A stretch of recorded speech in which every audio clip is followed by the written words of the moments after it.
नमस्कार प्यारे बच्चों। आज मैं आपको कक्षा 11वीं अर्धवार्षिक परीक्षा 2025-26 पॉलिटिकल साइंस का पेपर हल सहित समझाऊंगा। इसका कोड नंबर 1158 है और ये दोनों वर्ज़न में है, हिंदी एंड इंग्लिश वर्ज़न।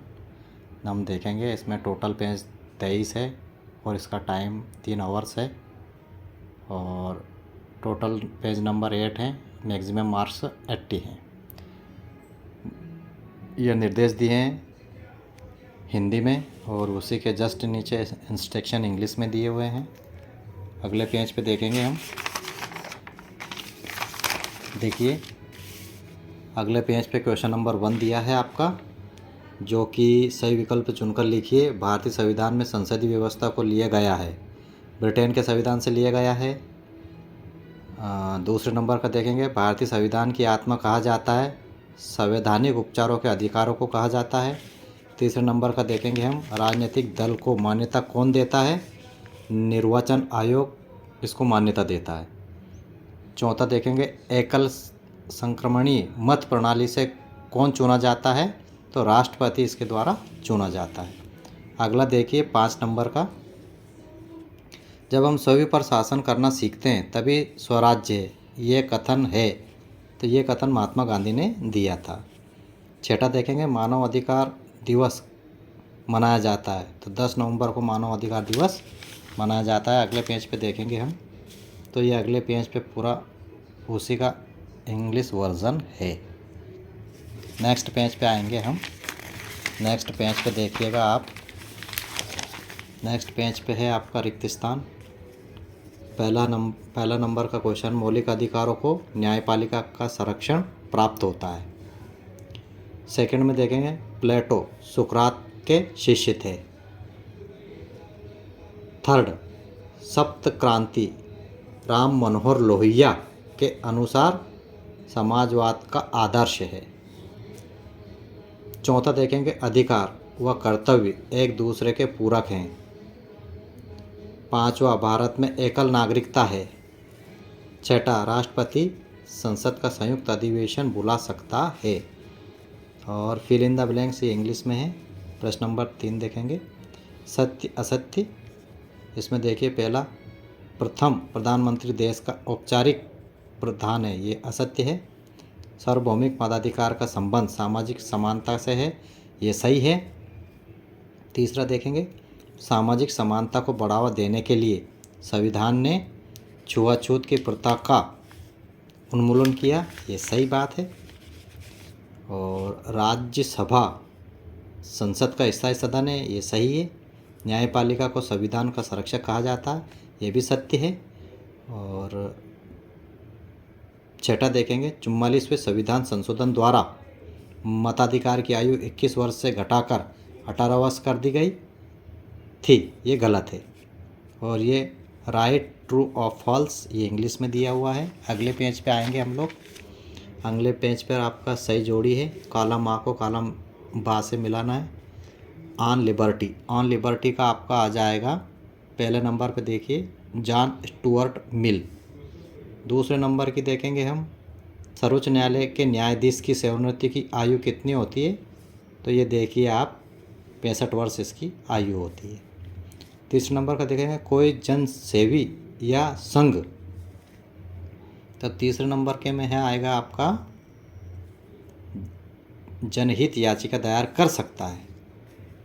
इसी प्रकार चौथे का है नैतिक अधिकार, इसका है चौथा देखेंगे हम कहाँ पर है, बाध्यकारी नहीं होते। पाँचवें का देखेंगे, लोकसभा की अधिकतम सदस्य संख्या कितनी होती है, ये प्यारे बच्चों ये तो सभी को मालूम है, 542 होती है। छठे का देखेंगे, लॉन्ग वॉक टू फ्रीडम, इसका होगा आपका क्या, नेल्सन मंडेला, जो कि अफ्रीका के प्रसिद्ध व्यक्ति। मार्टिन लूथर किंग जूनियर, इसका देखेंगे हम, ये कौन सा है आपका, सातवें का है संयुक्त राज्य अमेरिका। और कॉलम ए कॉलम बी, ये match of the correct pairs, ये इंग्लिश में है आपका। और जस्ट उसी के नीचे देखेंगे हम अगला क्वेश्चन, प्रश्न नंबर 5। एक वाक्य में उत्तर दीजिए। संविधान सभा का पहला अधिवेशन कब हुआ? तो ये 9 दिसंबर 1946 को हुआ था। मुख्य निर्वाचन आयुक्त की नियुक्ति कौन करता है? तो राष्ट्रपति करता है। द रिपब्लिक नामक पुस्तक के लेखक कौन है? प्लेटो है। स्वतंत्रता, समानता, भाईचारा किस क्रांति का नारा था? यह फ्रांसीसी क्रांति का नारा था। अज्ञानता के आवरण का सिद्धांत किसने दिया था?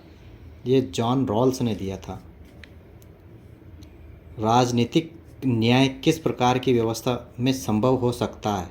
ये लोकतांत्रिक व्यवस्था में संभव हो सकता है। एंड लास्ट, राष्ट्रपति के चुनाव में कौन लोग मतदान करते हैं? तो संसद के दोनों सदन के निर्वाचित सदस्य और राज्य विधानसभाओं के निर्वाचित सदस्य इसमें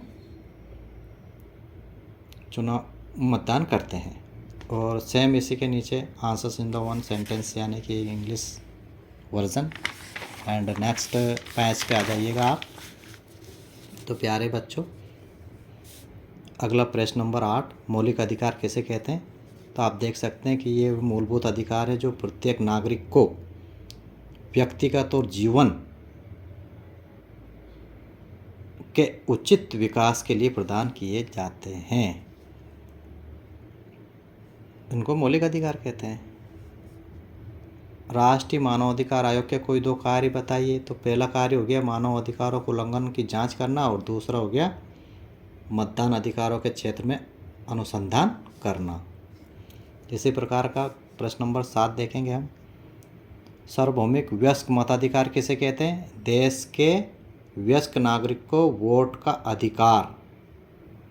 इसी प्रकार से देखेंगे हम प्रत्यक्ष निर्वाचन किसे कहते हैं? इसमें मतदाता सीधे तौर पर अपने प्रतिनिधि को चुनने के लिए मतदान करता है। चुनाव आयोग के कोई 2 कार्य लिखिए। चुनाव प्रबंधन, मतदाता सूची, ये चुनाव आयोग के कार्य है। अथवा वाला देखिए आप। सर्वाधिक वोट से जीत प्रणाली का क्या है? इस प्रणाली में उम्मीदवार को सबसे अधिक वोट प्राप्त करना होता है। अगला देखते हैं हम, धन विधेयक किसे कहते हैं? यह भारत सरकार द्वारा धन उधार लेने से संबंधित है। इसी प्रकार से दल बदल क्या है? एक दल से दूसरे दल में सदस्यता लेना दल बदल कहलाता है। अगला क्वेश्चन 11, राजनीतिक स्वतंत्रता से आप क्या समझते हैं? आर्थिक स्वतंत्रता से आप क्या समझते हैं? प्रश्न नंबर 12 है, सकारात्मक स्वतंत्रता किसे कहते हैं? अथवा अभिव्यक्ति की स्वतंत्रता से क्या आशय है? इसी प्रकार से हम देख सकते हैं क्वेश्चन नंबर 13, समानुपातिक न्याय किसे कहते हैं? अथवा न्याय क्या है? प्रश्न नंबर 14, प्रश्न नंबर 15 का शरणार्थी किसे कहते हैं? प्रश्न नंबर 16 में भी अथवा है। प्रश्न नंबर 17 देखिए आप। और इसी प्रकार से हम देखेंगे कि अगला प्रश्न देखेंगे हम, प्रश्न नंबर 18, अधिकारों के प्रकार लिखिए। अथवा अधिकारों की आवश्यकता क्यों है? कोई 3 कारण लिखिए। अगले पेज पे आ जाइए। अगला पेज पे आपका नागरिकता प्राप्त करने के तरीकों को लिखिए अथवा नागरिकता खोने के कारणों का वर्णन कीजिए। प्रश्न नंबर 20वां, इसमें अथवा है, राष्ट्रपति के विशेष अधिकारों का वर्णन कीजिए। प्रश्न नंबर 21, भारतीय संविधान की ऐसी 4 विशेषता लिखिए जिसमें प्रादेशिक सरकार की उपेक्षा केंद्र सरकार को ज़्यादा शक्ति प्रदान की गई। अथवा संघवाद की 4 विशेषता विस्तार से समझाइए। प्रश्न नंबर 22 का अथवा देखेंगे हम, राजनीतिक सिद्धांत के अंतर्गत हम किन बातों का अध्ययन करते हैं? वर्णन कीजिए।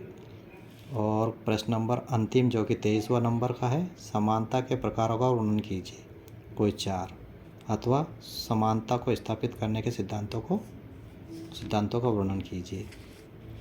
तो इस प्रकार प्यारे बच्चों, हमने कक्षा 11वीं अर्धवार्षिक परीक्षा 2025-26 का पॉलिटिकल साइंस यानी कि राजनीति विज्ञान का पेपर हमने समझा हल सहित।